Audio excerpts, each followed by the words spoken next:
गुजरात में भारतीय जनता पार्टी के नवनिर्वाचित विधायकों की गांधीनगर में बैठक जारी। विधायक दल के नेता का किया जाएगा चुनाव।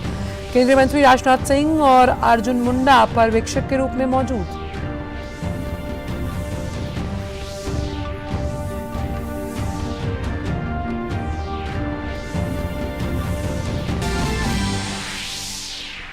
हिमाचल प्रदेश में कांग्रेस के नवनिर्वाचित 40 विधायकों ने प्रस्ताव पारित कर राज्य का अगला मुख्यमंत्री चुनने के लिए कांग्रेस हाईकमान को किया अधिकृत। इस बारे में पार्टी हाईकमान को आज सौंपी जाएगी रिपोर्ट।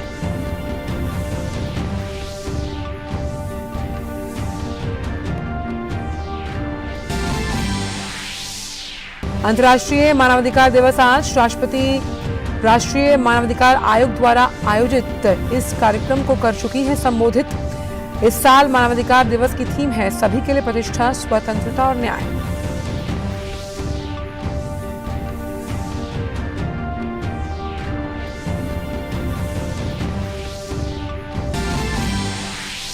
चक्रवाती तूफान मेंडूस ने चेन्नई के पास मामलापुरम तट को किया पार। तूफान कमजोर होकर उत्तर पश्चिम दिशा की ओर बढ़ा। तिरुवल्लुवर से नागापट्टनम तक सभी तटीय जिलों में तेज हवाओं के चलते रेड अलर्ट। शाम तक हवाओं की गति में आ सकती है कमी।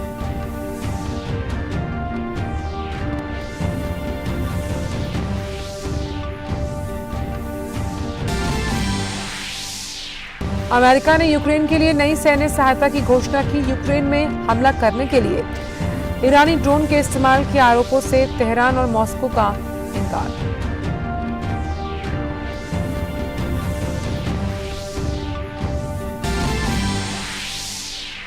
और 5 बार के विश्व चैंपियन ब्राजील क्वार्टर फाइनल में क्रोएशिया के हाथों पेनल्टी शूटआउट में हारकर हुई प्रतियोगिता से बाहर। वहीं 2 बार के विश्व चैंपियन अर्जेंटीना ने नीदरलैंड्स को हरा सेमीफाइनल में बनाई जगह। अंतिम 4 में भिड़ेंगे क्रोएशिया और अर्जेंटीना। नमस्कार, आप देख रहे हैं डीडी न्यूज। मैं हूं आंचल गुलाटी कुंबर।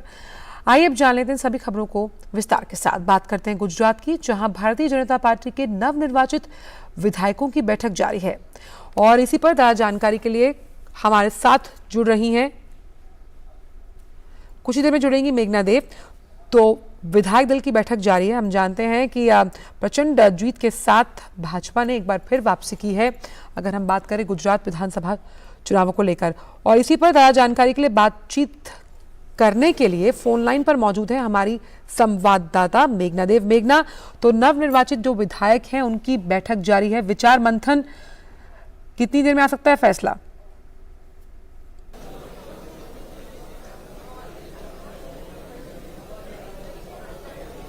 देखिए, ऐसा बताया जा रहा है कि अभी जो है वो मीटिंग शुरू हुई है, विधायक दल की बैठक जो है शुरू हुई है। ऑब्जर्वर्स जो हैं उनको भेजा गया है। गुजरात जो सेंट्रल ऑब्जर्वर्स हैं, जिनमें राजनाथ सिंह मौजूद हैं, जिनमें बीएस येदियुरप्पा मौजूद हैं और साथ ही अर्जुन मुंडा भी यहाँ पर आए हैं। गांधीनगर के जो भारतीय जनता पार्टी का जो प्रदेश का जो हेडक्वार्टर है वहाँ पर आए हैं। अहम बात यह है कि ये जो ऑलरेडी एग्जिस्टिंग जो मंत्रिमंडल है गुजरात का, वो भी उसे भी ज़्यादा समय नहीं हुआ है और इस बार कि कई नए चेहरों को भारतीय जनता पार्टी ने टिकटें दी थी, कई नए चेहरों को मौका मिला था। तो क्या नए चेहरों में से भी मंत्रिमंडल में रिप्रेजेंटेशन होगा या जो ऑलरेडी एग्जिस्टिंग मंत्रिमंडल में लोग हैं क्या उनके अलावा एक्सपेंशन किया जाएगा, ये इस बार देखना रहेगा कि कैसा एक रिप्रेजेंटेशन मिलता है। चूंकि पहली बार ऐसा हुआ है कि सौराष्ट्र से और ट्राइबल इलाकों से भी भारतीय जनता पार्टी को अच्छा समर्थन मिला है, तो वहां के चेहरों को एक तरीके से पार्टी की कोशिश हो सकती है कि वहां के जो नए चेहरे हैं, जहां पर कभी समर्थन इतना बड़ा जन समर्थन नहीं मिला, वहां जो समर्थन मिला है उसको इनकैश किया जाए और उसका रिप्रेजेंटेशन कैबिनेट जो है गुजरात की उसमें झलके। तो ये सब चीजें हो सकता है, ऐसा अनुमान लगाया जा रहा है 2 से 2:30 बजे तक ये मीटिंग चलेगी और उसके बाद जो है आगे क्या करना है और किस तरीके से आगे सरकार गठन के लिए जो कवायदे हैं वो और तेज हो जाएगी। सबसे अहम बात यहाँ पर यह है मेघना, क्योंकि हम जानते हैं कि जब विधानसभा चुनाव होने वाले थे उससे 1 साल पहले ही पूरे मंत्रिमंडल में फेरबदल किया गया। ऐसे में जिस विधायक दल का हम जिक्र कर रहे हैं, कई नए नाम इसमें शामिल हैं। क्या उम्मीद जताई जा सकती है, खासतौर पर अगर इस बार महिलाओं को टिकट ज़्यादा दिए गए, यहाँ तक कि युवाओं को भी तरजीह दी गई, तो उनका भी मंत्रिमंडल में शामिल होने का पूरा मौका लगता हुआ नजर आ रहा है इस बार?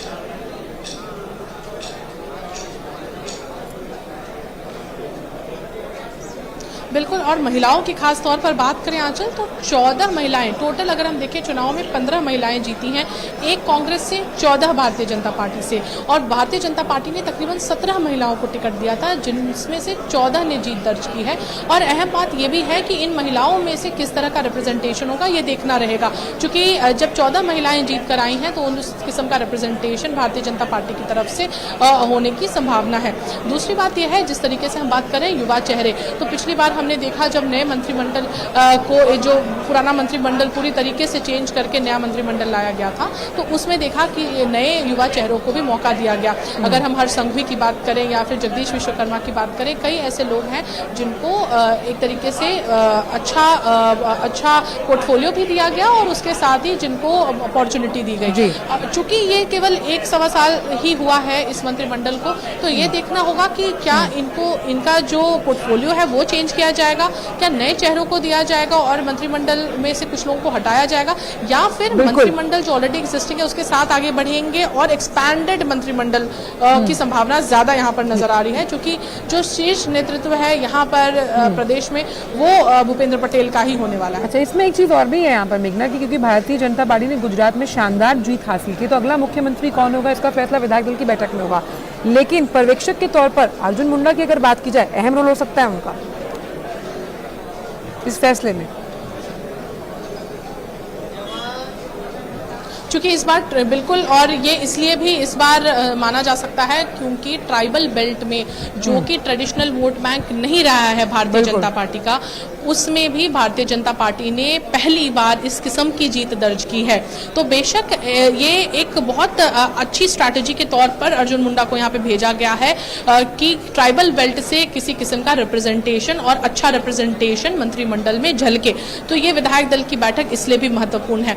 उसके साथ ही जिस तरीके से आपने कहा कि विधायक दल में फैसला होगा मुख्यमंत्री का, लेकिन साफ तौर पर कई बार CR पाटिल हो जो प्रदेश अध्यक्ष हैं भाजपा के, या फिर और अन्य जो बड़े नेता हैं, सबने इस बात को साफ तौर पर कहा है कि भूपेंद्र पटेल ही मुख्यमंत्री का चेहरा होंगे। तो इस बात में कोई दो राय नहीं है, ना इस बात में कोई भी कंफ्यूजन है कि भूपेंद्र पटेल ही अगला मुख्यमंत्री चेहरा होंगे जब 12 तारीख को शपथ ग्रहण समारोह होगा। लेकिन सबसे बड़ा अब जो है कवायदे तेज हैं, अटकलें लगाई जा रही हैं अलग अलग नामों पर। अगर देखें तो कुछ ऐसे भी युवा चेहरे जैसे जयेश राडडिया हैं जो सौराष्ट्र से आते हैं, कई ऐसे नाम हैं, रीवा जाडेजा हैं जो इस बार चुनाव में एक प्रमुख चेहरों में से एक रही थी। तो ऐसे में किस किस्म का समीकरण बिठाकर मंत्रिमंडल में नए चेहरों को तरजीह दी जाएगी वो देखना रहेगा। और जिस तरीके से आपने कहा कि अर्जुन मुंडा को यहाँ भेजना बेशक एक बेहतरीन स्ट्रैटेजी है, जिससे कि ट्राइबल बेल्ट को किस तरीके का रिप्रेजेंटेशन मंत्रिमंडल में मिलना चाहिए उसको इंश्योर एक तरीके से किया जा सकेगा भारतीय जनता पार्टी की तरफ से। बिल्कुल, और क्योंकि हम जानते हैं कि इस बार कई ऐसे जिन चेहरों पर भाजपा ने दाव खेला, जिसमें हार्दिक पटेल थे, अल्पेश ठाकुर थे, जो अपनी अपनी जो कॉन्स्टिट्यूएंसी है वहाँ से जीत कर आए हैं, इन चेहरों को भी बड़ी जिम्मेदारी सौंपी जा सकती है मंत्रिमंडल में।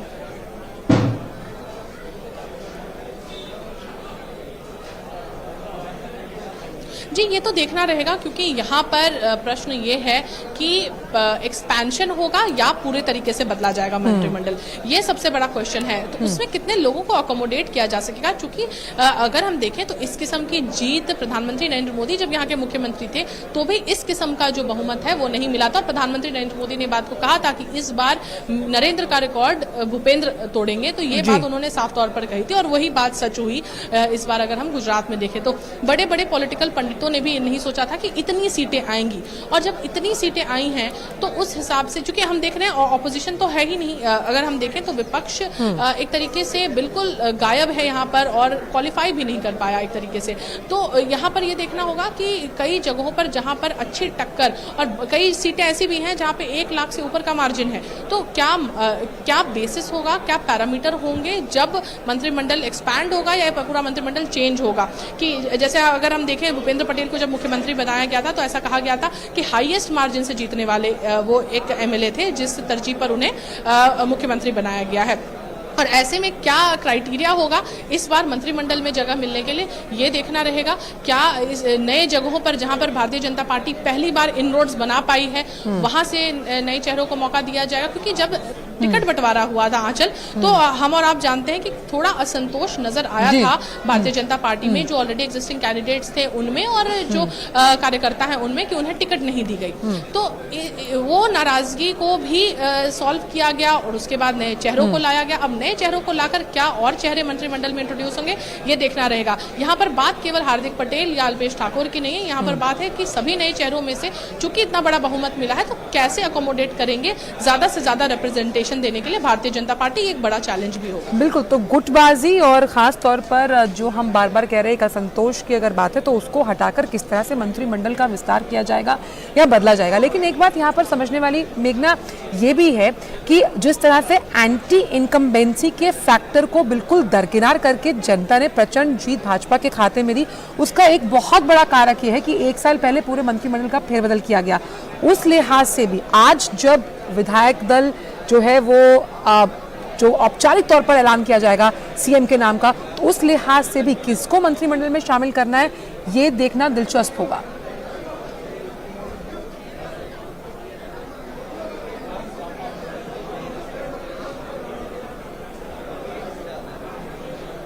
बिल्कुल दिलचस्प इस बार होने ही वाला है, क्योंकि इतनी बड़ी सीट, जिस तरीके से हम बात करें, इतनी ज़्यादा सीटें हैं, तो बेशक ये दिलचस्प तो होगा ही।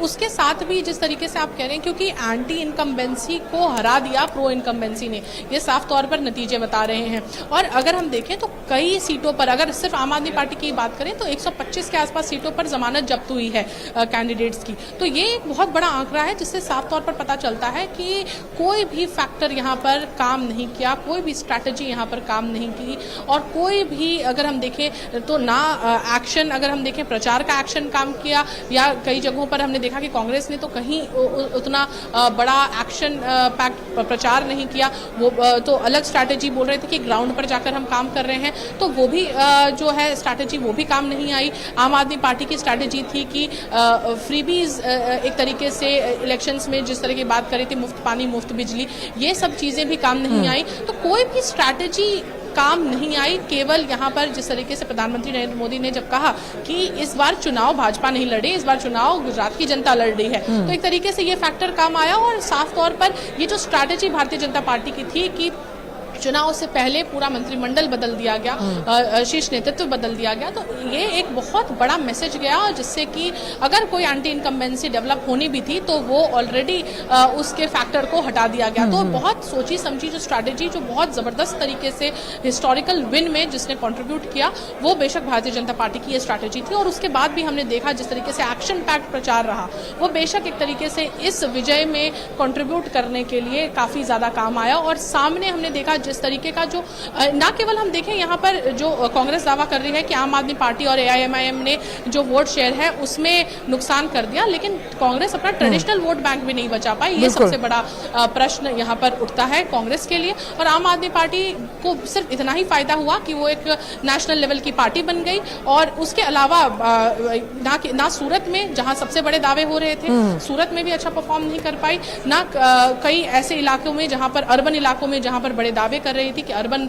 वोटर्स को लुभाने की कोशिश कर रही थी, वहां पर भी अच्छा परफॉर्म नहीं कर पाई। तो साफ तौर पर बड़ी पटकनी नजर आती है अगर हम बात करें तो सेकंड और थर्ड पार्टीज को और भारतीय जनता पार्टी की तरफ से, और ये साफ तौर पर जनादेश जो मिला उसमें नजर आ रहा है। बिल्कुल, हमने अभी सुना थोड़ी देर पहले कि जिस तरह से हार्दिक पटेल साफ तौर पर कह रहे थे कि जो भी फैसला लिया जाएगा पार्टी हाईकमान द्वारा वो सभी विधायकों को मंजूर होगा। और हम देख रहे हैं कि नवनिर्वाचित जो विधायक दल की बैठक है वो जारी है, मंथन चिंतन भी हो रहा है, बहुत जल्दी ही औपचारिक तौर पर ऐलान किया जाएगा। बहुत बहुत शुक्रिया मेघना, तमाम चुनावी अपडेट्स को हम तक पहुंचाने के लिए, और आपसे आगे भी हम इस पर जानकारी लेते रहेंगे। तो गुजरात के जो गृह मंत्री हैं हर्ष संघवी, उन्होंने गुजरात विधानसभा चुनाव में भाजपा की जीत पर राज्य की जनता को धन्यवाद किया।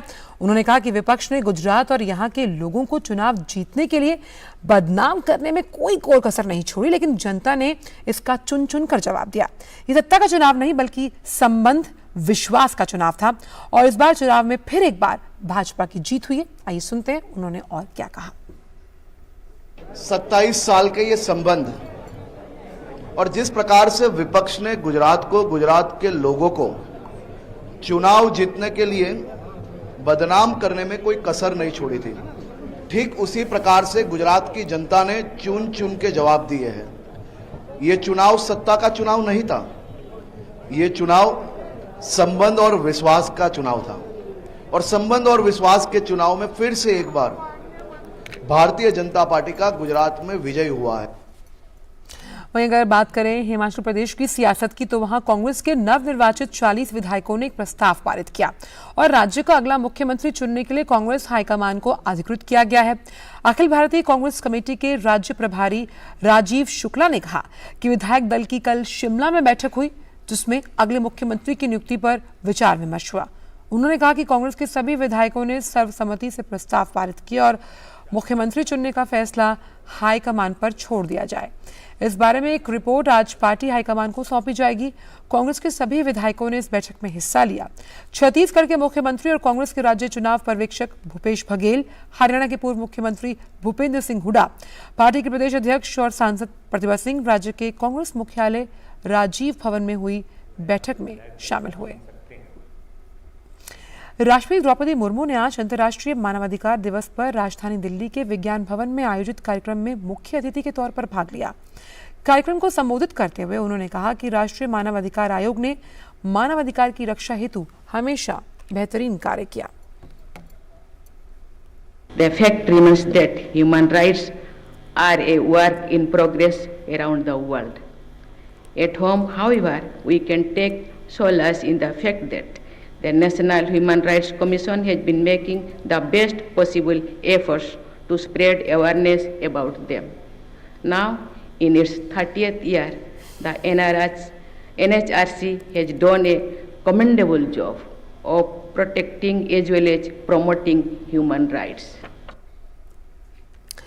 उन्होंने ये भी कहा कि कोविड के समय में भी राष्ट्रीय मानवाधिकार आयोग ने सराहनीय कार्य किए।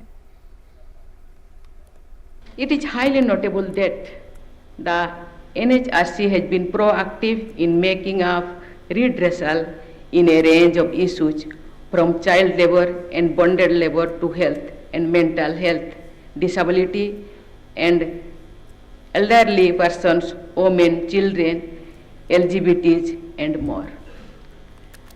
During the COVID-19 pandemic, I am told a team from the NHRC visited a hospital to ensure no one was denied admission and treatment.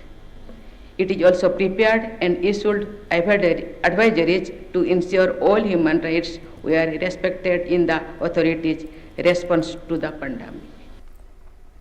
इसके अलावा उन्होंने पर्यावरण पर भी चिंता जताई। कहा कि हमें अपने आप को जीवित रखने के लिए प्रकृति की रक्षा करनी होगी।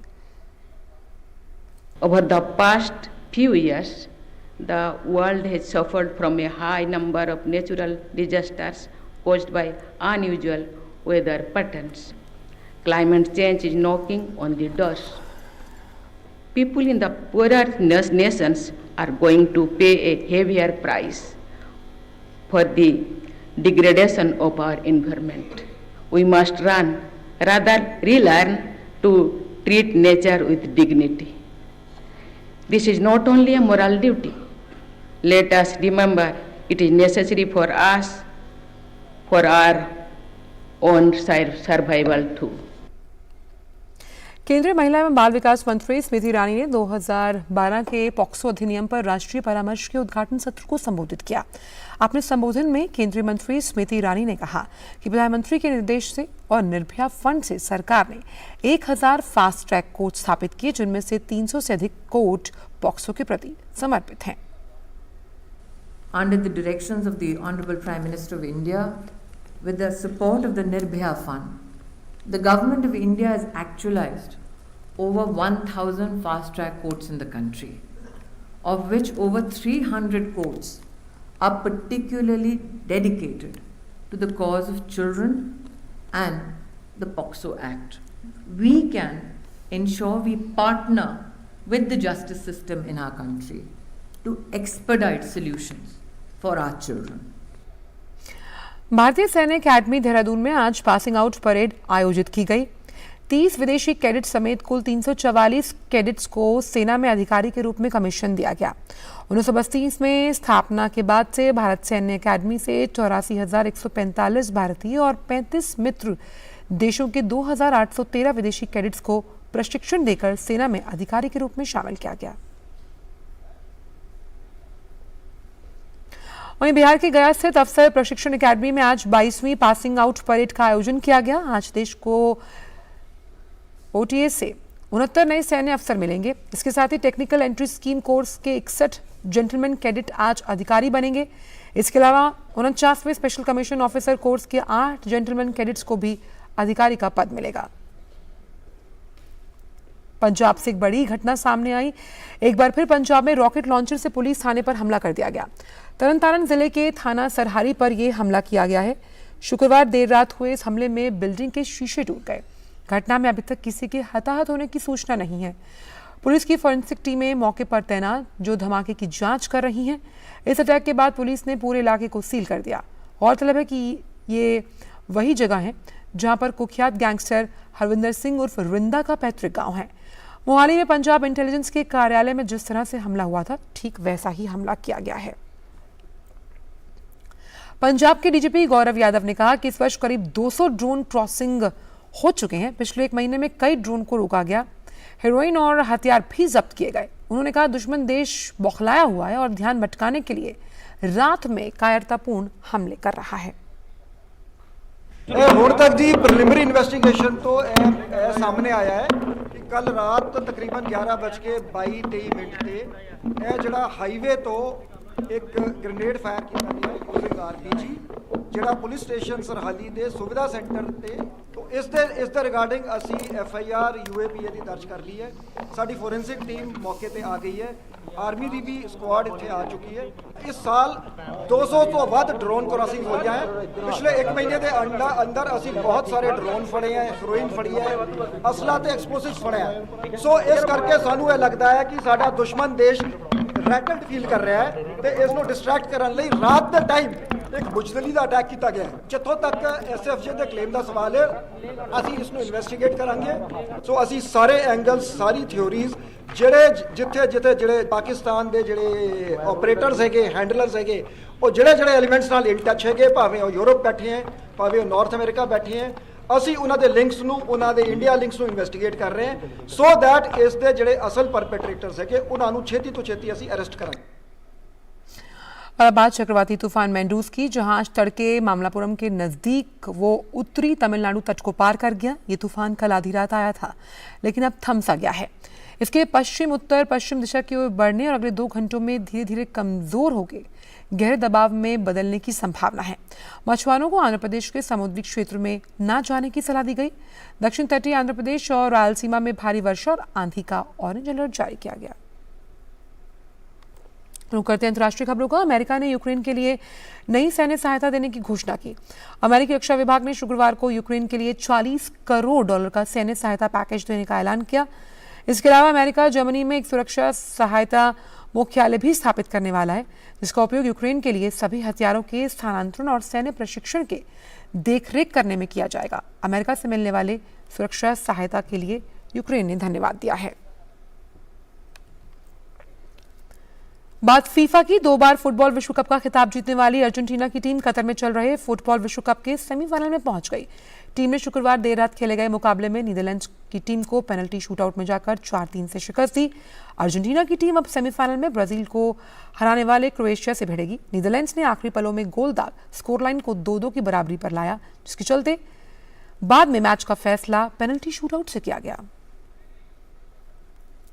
वहीं 5 बार की फुटबॉल विश्व कप चैंपियन ब्राजील कतर में चल रहे विश्व कप से बाहर हो गई। टीम को शुक्रवार को क्वार्टर फाइनल मुकाबले में क्रोएशिया ने पेनल्टी शूटआउट में 4-2 से हरा दिया। निर्धारित समय और एक्स्ट्रा टाइम तक दोनों टीमें 1-1 गोल की बराबरी पर थीं, जिसके बाद नतीजा पेनल्टी से निकाला गया जब क्रोएशिया ने बाजी मारी। इस मैच में ब्राजील के लिए स्टार खिलाड़ी नेमार ने गोल किया, लेकिन टीम को जीत नहीं दिला पाए। क्रोएशिया का अब सेमीफाइनल में सामना अर्जेंटीना से। फिलहाल समाचारों में इतना ही। दीजिए इजाजत। नमस्कार।